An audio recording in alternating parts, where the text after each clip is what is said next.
Welcome to part 3 of our 4-part series, Am I a Competitive MBA Applicant? Hi, I'm Jeremy Shinewald, founder and president of mbaMission, and in this series, we're sharing context to how admissions officers will evaluate your profile when you apply to business school. In our last video, we talked about the role of professional leadership, sharing application components where you can leverage your experience to stand out. It's rare that professional experience and your stats, see our first video in this series, alone will get you into an elite target program. There are just too many competitive applicants for too few places. So applicants often reveal their relative differences through their commitments to community service and their personal endeavors.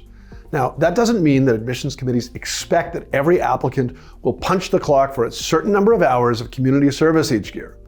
Instead, it merely means that on a relative basis, if the admissions committees have 2 similar applicants, similar stats and professional experience, and one is coached a basketball team for a few years afterwards, while the other is gone home and napped, one applicant is showing more drive, showing that he or she has a stronger internal motor, and the admissions committees want those applicants with that revving internal motor. So if you're years out, you should be considering developing your community profile, and if you're applying now, you should showcase yours in your resume, short answers, and essays where appropriate. Where should you be volunteering? Doesn't matter as long as your commitment is sincere. You should pursue community service like you would pursue a professional opportunity.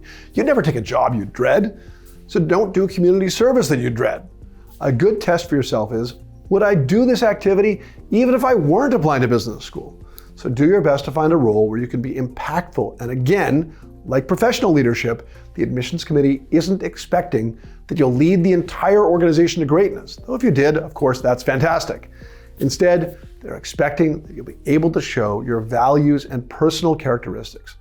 The basketball coach who develops a mentorship relationship with a player on the team he coaches and tutors him in math. The homeless shelter volunteer who initiates a clothing drive and gets coats for everyone as winter approaches.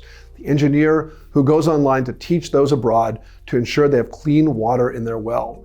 Whatever your story may be, as long as you can show your impact, you're likely showing more than many of your peers who have not built their community profile. And this is the same for personal leadership. Again, the admissions committee isn't looking for you to punch the clock. They just want to know that you have that engine running.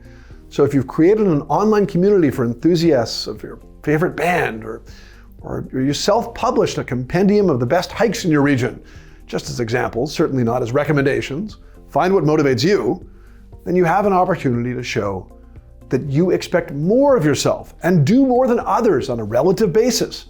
And those are traits that stand out in a competitive application process. So, we've discussed your stats, your professional experience, your community and personal differentiators, and all of those are critical in a standout MBA candidacy. But they can't exist in a vacuum. There's one more piece that's critical in enabling you to stand out. You need to show that you fit with your target program. You can have all of these pieces in spades, but if you neglect to show fit, then you neglect to show interest, and the admissions committees need to feel the love. And if you can't do it, someone else will. So let's discuss showing fit with target programs in our final segment coming up right now.